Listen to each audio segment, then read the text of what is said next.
Good morning. Telugu film chamber of commerce ఆఫీసులో ఆదివారం protest జరిగింది.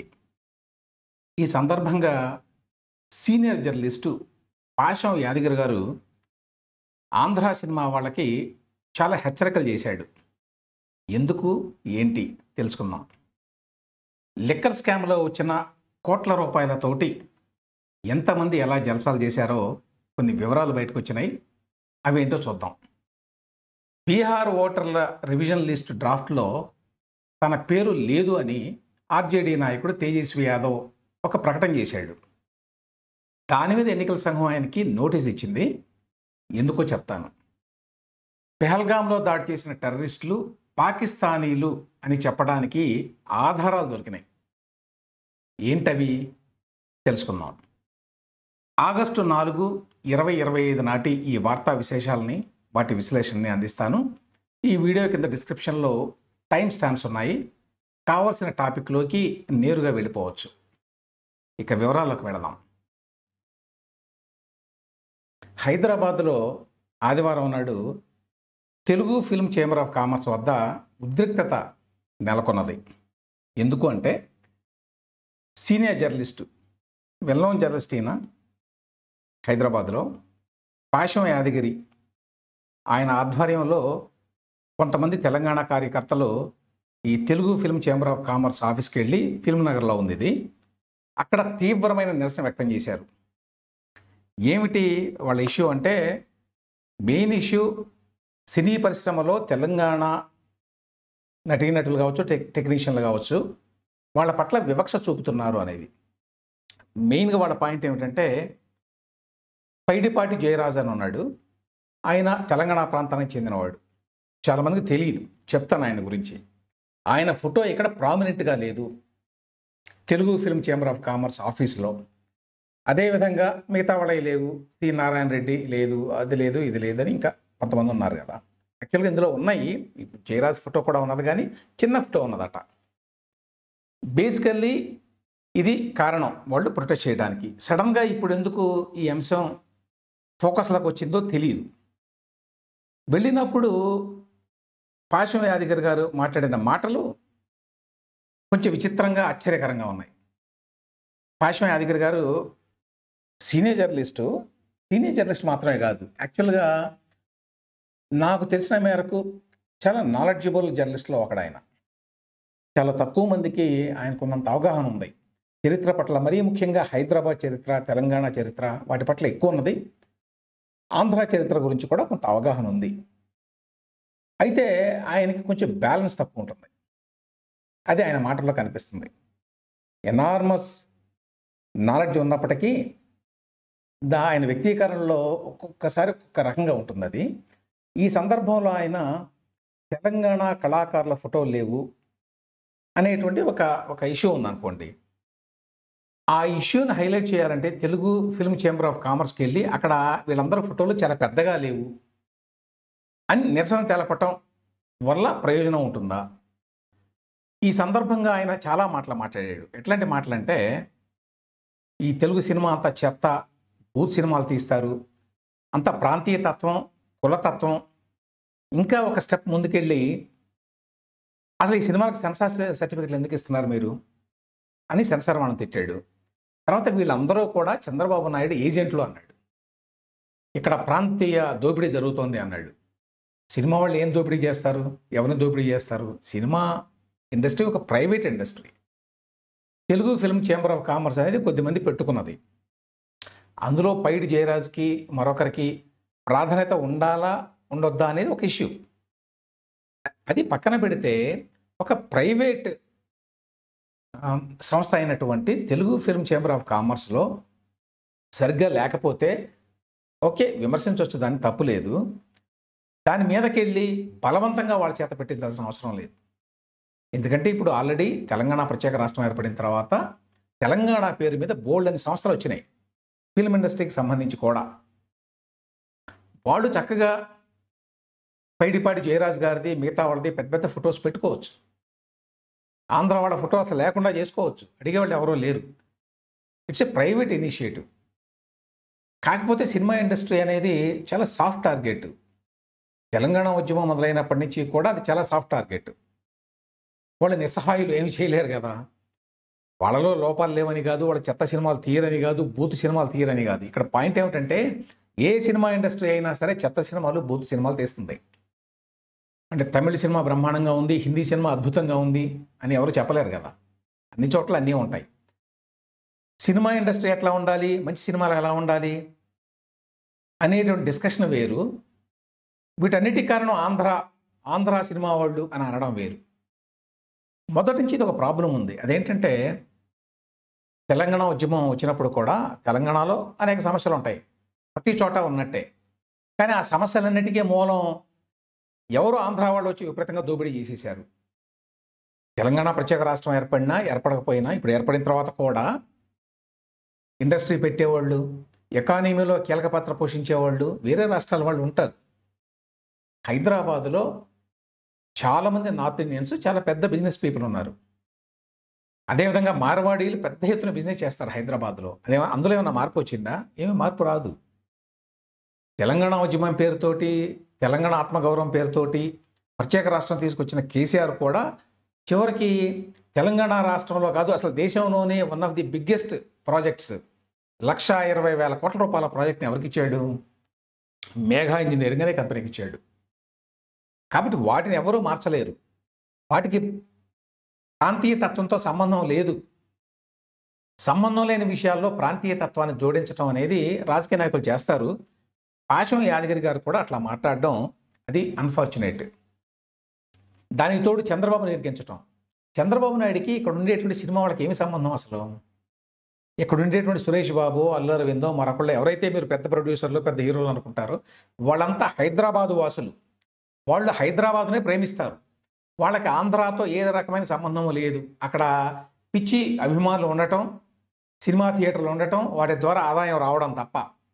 సో ఆంధ్రాని ఆదాయాన్ని పెంచుకోవడానికి, డబ్బులు సంపాదించుకోవడానికి మార్గంగా మాత్రం చూస్తారు తప్ప ఆంధ్రాలో వాళ్ళకి ఏమి పరిశ్రమలు లేవు. ఆంధ్రాలో పెద్ద ఎకనామిక్ ఇంట్రెస్ట్ కూడా ఏమి లేవు వాళ్ళకి. వాళ్ళ ఇంట్రెస్ట్లన్నీ హైదరాబాద్లోనే ఉన్నాయి. ఈ విషయం అందరికీ తెలుసు. కాబట్టి వాళ్ళు ఎందుకు వెళ్ళి చంద్రబాబు నాయుడిని ప్రేమిస్తారు? తర్వాత ఆంధ్ర అన్నప్పుడల్లా చంద్రబాబు నాయుడు పేరు ఎందుకు వస్తుంది? అది ఒక జవాబు లేని ప్రశ్న. ఈ ఇష్యూకి చంద్రబాబు నాయుడికి సంబంధం ఏంటి? ఎంతకాలం అయింది తెలంగాణ రాష్ట్రం ఏర్పడి? అందులో మధ్యలో ఎంతకాలం పాటు పవర్లో లేకుండా ఉన్నాడు చంద్రబాబు నాయుడు? ఆయనకేమి సంబంధం? Paidipati Jayaraju photo Telugu film chamber of commerce వాళ్ళు పెట్టారో లేదో అనేటువంటి ఇష్యూకి. తర్వాత ఏదైనా కూడా అనేక రకాల కారణాల వల్ల కొన్ని పరిణామాలు జరుగుతాయి. పైడిపాటి జయరాజు అనే ఆయన అసలు ఎప్పుడో సినిమా ఇండస్ట్రీలో ఉన్నాడు. చాలామంది ఈ ఆంధ్ర ప్రముఖులు ఎవరైతే ఉన్నారో సినిమా ఇండస్ట్రీలో వాళ్ళకంటే ముందు నుంచే ఉన్నాడు. కానీ ఆయనకు తగిన గుర్తింపు ఇవ్వడం లేదు అనేది పాశం యాదగిరి గారి మాటల్లో మనకు అర్థమయ్యే విషయం. నా ప్రశ్న ఏమిటంటే పైడిపాటి జయరాజు గారి గురించి తెలంగాణలో ఎంతమందికి తెలుసు? ఈ తెలంగాణ ఉద్యమం మొదలయ్యే వరకు ఎవరికి తెలియదు. కారణం ఏంటి? కారణం ఏంటంటే ఆయన కరీంనగర్ జిల్లాకు చెందినవాడైనా చిన్నప్పుడే ముంబై వెళ్ళిపోయాడు. అక్కడ హిందీ సినిమాల్లో యాక్ట్ చేశాడు. కొన్ని మరాఠీ, గుజరాతీ లాంటి సినిమాల్లో కూడా యాక్ట్ చేశాడు. తెలుగు సినిమాలో కూడా యాక్ట్ చేశాడు అంటారు, కానీ ఒక్క తెలుగు సినిమా పేరు కూడా తెలియదు. ఒకవేళ ఒకటో ఆరో యాక్ట్ చేసిన నాకు తెలిసి తెలంగాణ ప్రాంతం నుంచి తెలుగు సినిమాల నిర్మాణం జరగల. నైజాం ప్రభుత్వం ఉంది ఇక్కడ.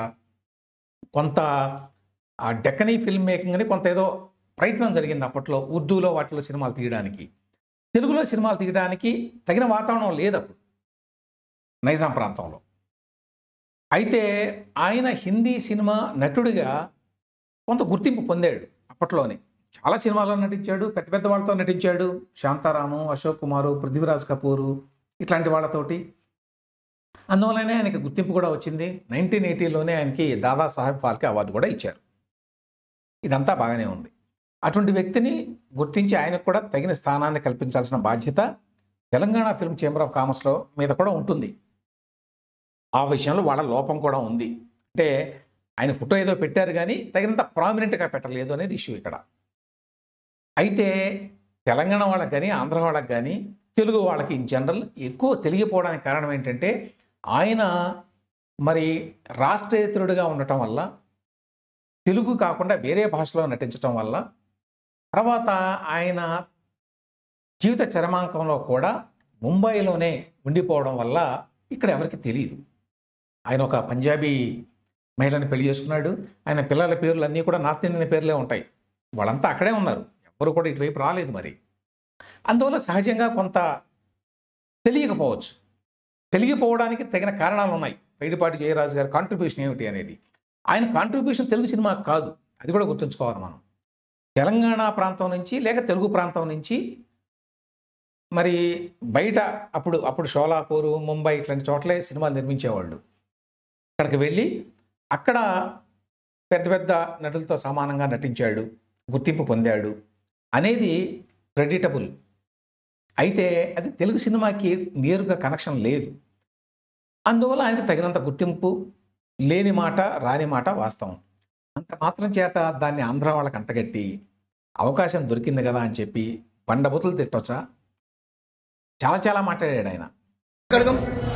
దాడి చేసుడు కాదు, ఇక్కడ పక్కనే నిన్ను తెలంగాణ ప్రాంతేతరుడు దోపిడీ చేస్తే పులిమెడ దాకా పాడ తోడతాం, ప్రాంతం వాడి దోపిడీ చేస్తే ప్రాంతంలో పాత్ర పెడతామని మన స్లోగన్. అందుకని నువ్వు ప్రాంతోత్తరువి, నీ కులతత్వం ఉంది, ప్రాంతీయతత్వం ఉంది, దేశభక్తి లేదు నీకు. అంత బూత్ సినిమాలు తీస్తావు కాబట్టి బూత్ సినిమాలు నిషేధించాలి. సెన్సార్ సర్టిఫికేట్ ఎట్లా ఇస్తారు వాటి సినిమాలకు?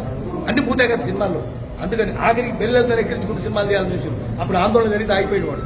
చంద్రబాబు నాయుడు వీళ్ళందరికీ ప్రాపకమంతా ఎవరు? చంద్రబాబు నాయుడు ఏజెంట్ వీళ్ళు. చంద్రబాబు నాయుడు ఏజెంట్ తెలంగాణ ఉండడానికి వీల్లేదు. తెలంగాణ ధ్వంసం చేసిన వాళ్ళు, పరిశ్రమలు మూసేసిన వాళ్ళు, వ్యవసాయ ఉత్పత్తి నాశనం చేసిన వాళ్ళు, పారిశ్రామిక ఉత్పత్తి నాశనం చేసిన వాళ్ళు, కుటీర పరిశ్రమలు నాశనం చేసిన వాళ్ళు, తెలంగాణ ఎక్కిరించిన వాళ్ళు, అవగాహన చేస్తున్నారు. తెలంగాణ ఉండడానికి వీల్లేదు, వాడిని పొలిమెర దాకా ఆడుతుంటాం. చంద్రబాబు నాయుడు అనడం, చంద్రబాబు నాయుడు ఏజెంట్లు అనడం. ఎవరు చంద్రబాబు నాయుడు ఏజెంట్లు? దిల్ రాజా? దిల్ రాజు అనేటువంటి producer, film maker, is a leading personality. Leading personality ఏమిటి? ఇవాళ తెలంగాణ ప్రభుత్వంలో కూడా ఆయనకి పదం ఉంది, అందరికీ తెలుసు. ఆయన పెద్ద ప్రొడ్యూసరు, ఆయన థియేటర్స్ ఉన్నాయి, డిస్ట్రిబ్యూటరు. ఎవరు దిల్ రాజు? ఆయన తెలంగాణ వ్యక్తి కదా. ఆయన మరి తెలుగు ఫిల్మ్ చేంబర్ ఆఫ్ కామర్స్లో ఆయనకి ఎటువంటి పాత్ర లేదా, ఇన్ఫ్లుయెన్స్ లేదా? మరి పైడిపాటి జయరాజ్ గారి పెద్ద బొమ్మ పెట్టాలి, పెద్ద ఫ్రేమ్ తోటి ఫోటో పెట్టాలి అంటే ఆయన పాత్ర, ఆయన బాధ్యత లేదా అందులో? ఇవేమీ లేకుండా రాష్ట్ర విభజన జరిగి 10 ఏళ్ల తర్వాత కూడా ఇంకా ఆ ప్రాంతీయ తత్వాన్ని రెచ్చగొట్టి చాలా వల్నరబుల్గా ఉన్నారు వీళ్ళు, సాఫ్ట్ టార్గెట్ అని చెప్పి తిట్టాల్సిన అవసరం ఉందా? దోపిడీ అని కూడా మాట్లాడాడు ఆయన. ఇక్కడికి వచ్చి దోపిడీ చేస్తే ఊరుకో, ఇట్లాంటివి. ఈ దోపిడీ గురించి గతంలో చాలా మాట్లాడారు. 2014లో రాష్ట్ర విభజన తర్వాత ఏం తేలింది? తెలంగాణ రిచ్ స్టేటు, ఆంధ్ర పూర్ స్టేటు అని తేలింది. ఆంధ్ర వాళ్ళంతా దోపిడీ చేస్తే మరి ఆంధ్ర ప్రాంతం రిచ్ స్టేట్ అవ్వాలి కదా.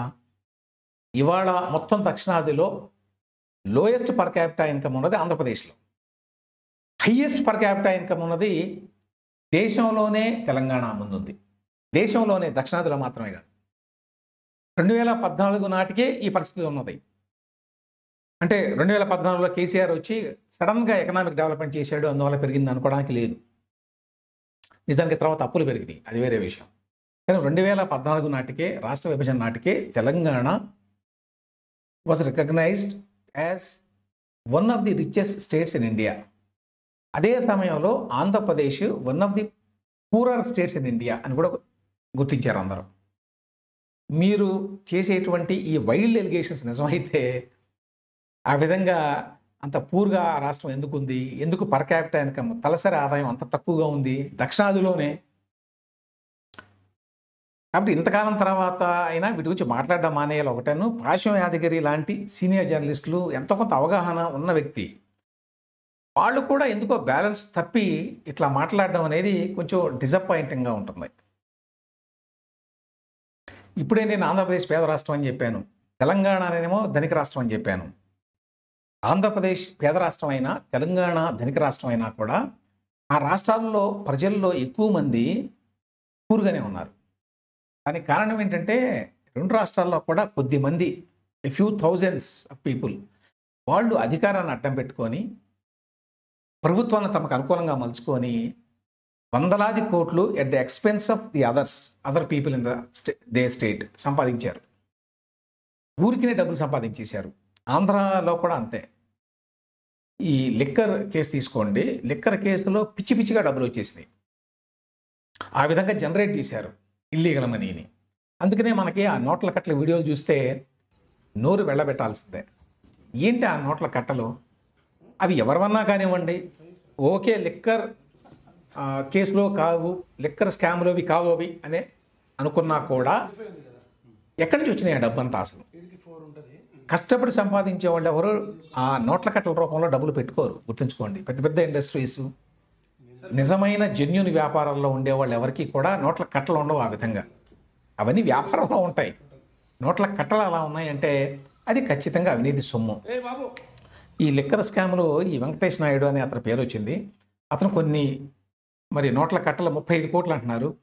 వాటిని ఏదో సర్దుతా మాట్లాడుతూ ఉన్నటువంటి వీడియో వచ్చింది, చూసాం మనం. అతని మరికొన్ని వీడియోలు, ఇమేజెస్ బయటకు వచ్చినాయి. అతను ఎలాంటి కారులో ప్రయాణిస్తున్నాడు అంటే గవర్నమెంట్ బుగ్గలైట్ అంటారు కదా, ఆ అఫీషియల్ కార్ అన్నమాట. అందులో అతను ప్రయాణిస్తున్నాడు. ఎవరు అతను? అతనికి సంబంధం ఏంటి? ఏ విధంగా అతను జగన్మోహన్ రెడ్డి గారు ఉన్నప్పుడు ప్రభుత్వంలో ఆ రకమైన కారులు ఎక్కుతున్నాడు, దిగుతున్నాడు అసలు? తర్వాత ప్రైవేట్ జెట్లో అతను ప్రయాణించడం చూసాము ఈ ఫొటోస్లో. ప్రైవేట్ జెట్ని మాట్లాడుకోవాలంటే మినిమం 15 లక్షలు ఉంటుంది, మినిమం. ఏదో హైదరాబాద్ టు విజయవాడ అలాంటివి అయితే. ఇవన్నీ కూడా బయట దేశాలకు కూడా వెళ్ళారు. ఇప్పుడు జగన్మోహన్ రెడ్డి గారు లండన్ కూడా ప్రైవేట్ జెట్లో వెళ్ళాడు. అప్పుడు కూడా ఇట్లాంటి వాళ్ళంతా ఆయన వెనక్కి వెళ్ళారని చెప్తున్నారు. దానికి సంబంధించి ఇంకా ఆధారాలు పూర్తిగా రాలేదు. కానీ వెంకటేష్ నాయుడు లాంటి వాళ్ళు, ఇతను మాత్రం ఒక జెట్లో కూర్చున్నాడు. ఆ జెట్ ఎక్కడికి వెళ్తుంది ఏంటి తెలియదు.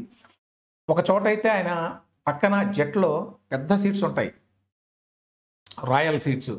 ఆ సీట్లో యాక్ట్రెస్ తమన్నా ఉంది. తమన్నా భాటియా తోటి ఈయనకే సంబంధం? ప్రైవేట్ జెట్లో ఎందుకున్నాడు తెలియదు. తర్వాత ఆ ప్రైవేట్ జెట్ దిగి రన్వే మీద వెళ్ళడం, ఆ బొగ్గ కారులో ఎక్కడం, ఇట్లాంటివన్నీ వచ్చినాయి. తర్వాత జగన్మోహన్ రెడ్డి గారితో చాలా సన్నిహితంగా ఆయన ఫోటోలు దిగాడు. అంటే సన్నిహితంగా అంటే పక్కన నిలబడి చాలామంది ఊరికి దిగుతారు, అట్లాంటివి కాదు. చాలా క్లోజ్ రిలేషన్షిప్ ఉన్నది అని మనకు అర్థమయ్యేటువంటి ఫొటోస్ ఉన్నాయి. అయితే ఈయన ఏమైనా పెద్ద వ్యాపారవేత్త అయి ఉండొచ్చు, ఇవన్నీ ఉండి ఉండొచ్చు. కాబట్టి విలాసవంతమైన జీవితం గడుపుతున్నాడేమో అని అనుకోవడానికి లేదు. ఎందుకంటే 2024లో చెవిరెడ్డి భాస్కర్ రెడ్డి అనుచరుడు అని చెప్పి కథ చెప్తున్నారు సిట్ వాళ్ళు. ఆ నేపథ్యంలోనే పట్టుకున్నారు. చెవిరెడ్డి భాస్కర్ రెడ్డి ద్వారా జరిగినటువంటి లిక్కర కుంభకోణంలో ఇతను ఒక కీ రోల్ పోషించాడు అని. అయితే 2024 ఎన్నికల్లో ఒంగోలు నుంచి చెవిరెడ్డి భాస్కర్ రెడ్డి పోటీ చేశాడు ఎంపీగా. వీళ్ళంతా ఏం చేస్తారంటే ఎందుకైనా మంచిదని డమ్మీలుగా తమ వాళ్ళని వేసుకుంటారు. ఎందుకైనా మంచిదంటే 2-3 కారణాలు. ఒక కారణం ఏంటంటే మీకు డమ్మీ క్యాండిడేట్గా కనుక ఉంటే అతని తరఫున ఏజెంట్లు పెట్టుకోవచ్చు, అతని తరఫున కొన్ని ఖర్చులు చూపించవచ్చు, ఇట్లాంటివన్నీ ఉంటాయి. అన్ని పార్టీల వాళ్ళు చేస్తారులేండి, ఒక్క చెవిరెడ్డి భాస్కర్ రెడ్డే కాదు. సో ఆ రకంగా చెవిరెడ్డి భాస్కర్ రెడ్డికి డమ్మీ క్యాండిడేట్కి ఇతను నామినేషన్ వేశాడు. వాళ్ళే వేసుంటారు ఈయన పేరు మీద. అందులో ఈయన డీటెయిల్స్ ఉంటాయి కదా. ఈయన కర్నూలు జిల్లాకు చెందినవాడు. ఈయన ఏడాది ఆదాయం ఎంత అంటే 4,90,000 అని రాశారు అందులో. అంటే 5 లక్షల లోపు. అంటే నెలకి 40,000 జీతం అనుకోండి, ఆదాయం అనుకోండి. నెలకి 40,000 రూపాయల ఆదాయం వచ్చే వ్యక్తి ప్రైవేట్ జెట్లో ఎట్లా ప్రయాణించాడు? ఇట్లా 10,000 కోట్లలో ఉన్నటువంటి కరెన్సీ నోట్లని ఎట్లా అతను హ్యాండిల్ చేస్తున్నాడు? ఏ విధంగా ప్రభుత్వంలో అఫీషియల్ కారులో తిరుగుతున్నాడు? క్లియర్గా అర్థమైంది. ఇందులో ఏదో పెద్ద అవినీతి కుంభకోణం ఉన్నది. అందులో భాగస్వామి కావడం వల్ల ఈ జల్సాలన్నీ చేయగలుగుతున్నాడు. ఇక్కడ గుర్తుంచుకోవాల్సింది ఏంటంటే ఈ వెంకటేష్ నాయుడు అనే వ్యక్తి AA34 ఎక్కడో ఉన్నాడు, అక్యూజ్డ్ 34. అంటే చిన్న చేప ఆ మొత్తం కుంభకోణంలో. ఒక చిన్న చేపే ఈ స్థాయిలో జల్సాలు చేస్తోంది, ఈ స్థాయిలో విలాసవంతమైనటువంటి జీవితాన్ని గడుపుతోంది అంటే అర్థం ఏంటి? ఇక పై వాళ్ళకి ఎంత డబ్బు వచ్చి ఉంటుంది, ఎంత విచ్చలవిడిగా డబ్బు వాళ్ళ చేతిలోకి వచ్చింది అనే విషయాలు అర్థమవుతున్నాయి. బీహార్లో ఓటర్ల లిస్టు రివిజన్ జరుగుతోంది. SIR అని పేరు పెట్టారు, special intensive revision. Election commission చెప్పేది ఏమిటంటే 2003 తర్వాత బీహార్లో రివిజన్ జరగలేదు, చాలామంది లేరు, చనిపోయారు, కొంతమంది బీహార్ నుంచి వెళ్ళిపోయారు, ఇట్లాంటివన్నీ ఉన్నాయి, తర్వాత డూప్లికేట్ ఓట్స్ కూడా చాలా ఉన్నాయి అని చెప్పి రివిజన్ మొదలుపెట్టారు. మొదలుపెట్టి 65 లక్షల ఓట్లు తీసేశారు ఆ లిస్ట్ నుంచి. అంటే అందులో 33 లక్షలు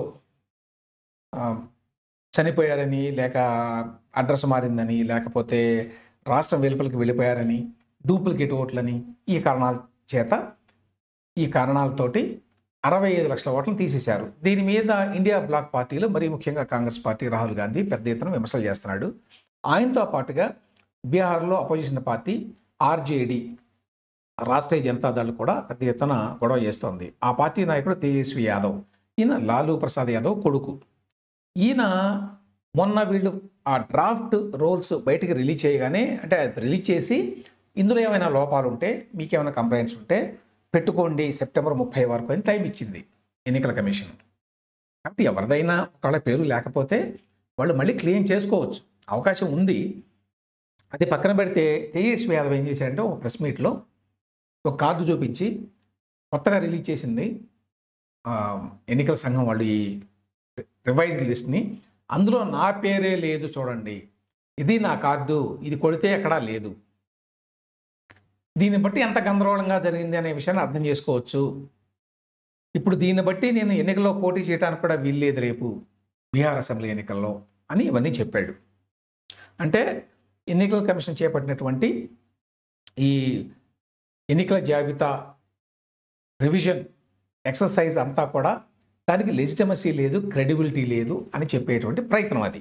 ఇప్పుడు ఎన్నికల సంఘం ఏం చేసింది, వెంటనే ఒక ప్రకటన చేసింది, ఆయనకి నోటీస్ కూడా పంపించింది. ఏమని, మీరు ఏదైతే చూపించారో ఆ ప్రెస్ మీట్లో ఆ కార్డు, ఎపిక్ అంటారు దాన్ని, ఆ ఎపిక్ కార్డు, ఓటర్ కార్డు, ఆ కార్డు కానీ ఆ కార్డులో నంబర్ కానీ అసలు ఎక్కడా లేవు మా లిస్టులో, ఇది దొంగ కార్డు, మేము రిలీజ్ చేసింది కాదు. ఇక మీ విషయానికి వస్తే, మీరు గత ఎన్నికల్లో ఏ నెంబర్ మీద పోటీ చేశారో అదే నెంబర్ ఇప్పటికీ మీకు ఉన్నది, మీ పేరు అదే లిస్టులో ఉన్నది ఇప్పటికీ.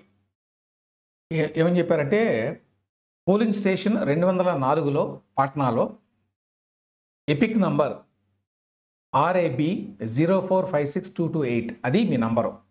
మీరు ఒక కార్డు చూపించారు ప్రెస్ మీట్లో, అది RAB 2916120. ఇది ఎక్కడది అసలు, ఇది మా లిస్టులోనే ఈ కార్డు కానీ నంబర్ కానీ లేవు, ఎక్కడి నుంచి పట్టుకొచ్చారు, ఇది ఏమైనా ఫోర్జ్డా తెలుసుకోవాలి మేము. కాబట్టి మీ దగ్గర ఉన్నటువంటి ఆ ఓటర్ ఐడిని మాకు ఇవ్వండి, మేము దీని మీద విచారణ చేస్తామన్నారు. సో ఈ మొత్తం వ్యవహారంలో మనకు వెంటనే అర్థమయ్యే విషయం ఏంటంటే, ఈ ఎన్నికల కమిషన్ చేపట్టినటువంటి ఈ ఎక్సర్సైజ్ని, అంటే ఓటర్ల లిస్టుని రివైజ్ చేయడం అనేటువంటి ప్రక్రియలో కొన్ని లోపాలు ఉంటాయి, ఉండకుండా ఉండవు, ఎప్పుడు ఖచ్చితంగా ఉంటాయి. అయితే దాన్ని కంప్లీట్గా డీలిస్టిమైజ్ చేయాలి, కంప్లీట్గా ఎన్నికల సంఘం యొక్క క్రెడిబిలిటీని దెబ్బకొట్టాలి అనేటువంటి ప్రయత్నంలో ఇటువంటి తొందరపాటు చర్యలకు పాల్పడుతున్నారు. రాహుల్ గాంధీ అలాగే మాట్లాడుతున్నాడు. తేజస్వి యాదవ్ అయితే అసలు కార్డే చూపించాడు. ఇప్పుడు ఎన్నికల సంఘం అసలు ఈ కార్డే ఫోర్జరీ కార్డు మీరు చూపించింది, అది మా కార్డు కానే కాదు, అందులో ఉన్న నంబరు అసలు లేనే లేదు అని చెప్తున్నారు. ఇప్పుడు తేజస్వి యాదవ్ ఏ రకంగా మరి కౌంటర్ ఇస్తాడు లేక ఎక్స్ప్లెయిన్ చేస్తాడు అనేది చూడాలి. పహల్గామ్ టెర్రరిస్ట్ అటాక్ తర్వాత ఇండియా ఫేస్ చేసినటువంటి మెయిన్ ఇష్యూ ఏంటంటే, ఈ టెర్రరిస్టులు ఎవరైతే వచ్చారో, ఎవరైతే చంపారో దారుణంగా, వాళ్ళని పాకిస్తాన్ పంపించింది, దీని వెనక పాకిస్తానీ ఏజెన్సీస్ ఉన్నాయి, పాకిస్తాన్ ప్రభుత్వం ఉన్నది అనేది ఇండియా వాదన. కానీ ఆ వాదనని అంతర్జాతీయ ఫోరాలో వినిపించినప్పుడు దానికి తగిన ఎవిడెన్స్ లేదు కాబట్టి ఎక్కువ దేశాలు పాకిస్తాన్ని నేరుగా బ్లేమ్ చేయడానికి ముందుకు రాలా. కాంగ్రెస్ కూడా ఈ విషయంలో చాలా రిడిక్యూల్ చేసింది బీజేపీని. ప్రపంచంలో ఏ దేశాల్లో కూడా పాకిస్తాన్ని బ్లేమ్ చేయలేదు కాబట్టి అది మీ లోపం, మీ చేతగానితనం అన్నట్టుగా బీజేపీ ప్రభుత్వాన్ని కొంత రిడిక్యూల్ చేశారు. అయితే ఇప్పుడు తాజాగా ఏమైందంటే ఒక డెవలప్మెంట్, ఈ 3 టెర్రరిస్టులని పట్టుకొని చంపేశారు. అది అమిత్ షా పార్లమెంట్లో ప్రకటించాడు కదా. వాళ్ళని చంపిన తర్వాత వాళ్ళ దగ్గర దొరికినటువంటి సమాచారాన్ని బట్టి ఇప్పుడు ఆ లింక్ దొరికింది, వీళ్ళకి పాకిస్తాన్తో సంబంధం ఉన్నది అని. ఎలాగంటే పాకిస్తాన్ వాళ్ళు కూడా మనకి ఆధార్ కార్డు లాగా ఇస్తారట అక్కడ. దాని పేరు national database registration authority, or NADRA, NADRA. ఈ ముగ్గురులో ఇద్దరు టెర్రరిస్టుల దగ్గర ఈ నాడ్రా కార్డులు ఉన్నాయి. అంటే ఓటర్ కార్డులు లాంటివి, లేక ID కార్డులు లాంటివి, బేసికల్లీ ఆధార్ కార్డులు లాంటివి. ఇందులో ఒక అతని పేరు హబీబ్ తాహిర్.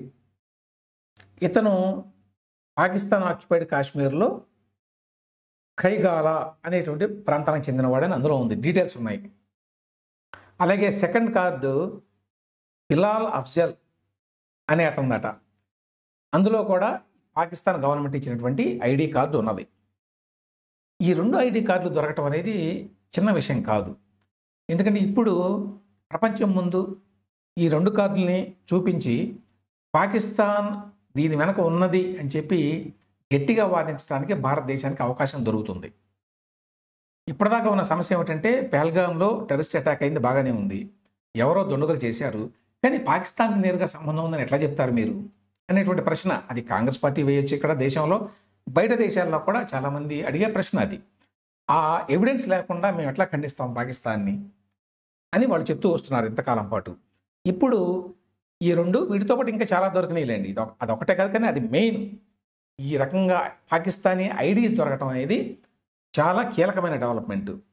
అది కాకుండా ఇంకా చాలా దొరికినాయి అట వీళ్ళకి. Surveillance footage, digital intercepts, leaflets, ఇట్లాంటివన్నీ కూడా ఉన్నాయి. వీటన్నిటినీ కనుక ఒక చోటకు చేరిస్తే పాకిస్తానీ ఇన్వాల్వ్మెంట్ ఈ టెర్రరిస్ట్ అటాకుల్లో రూఢి అవుతుంది. సో తద్వారా అంతర్జాతీయ సమాజంలో పాకిస్తాన్ని దోషిగా నిలబెట్టడానికి అవకాశాలు ఉన్నాయి అని చెప్పి ఇండియన్ అఫీషియల్ చెప్తున్నారు ఇప్పుడు. ఇవి వాటి వార్తలు, వాటి విశ్లేషణ.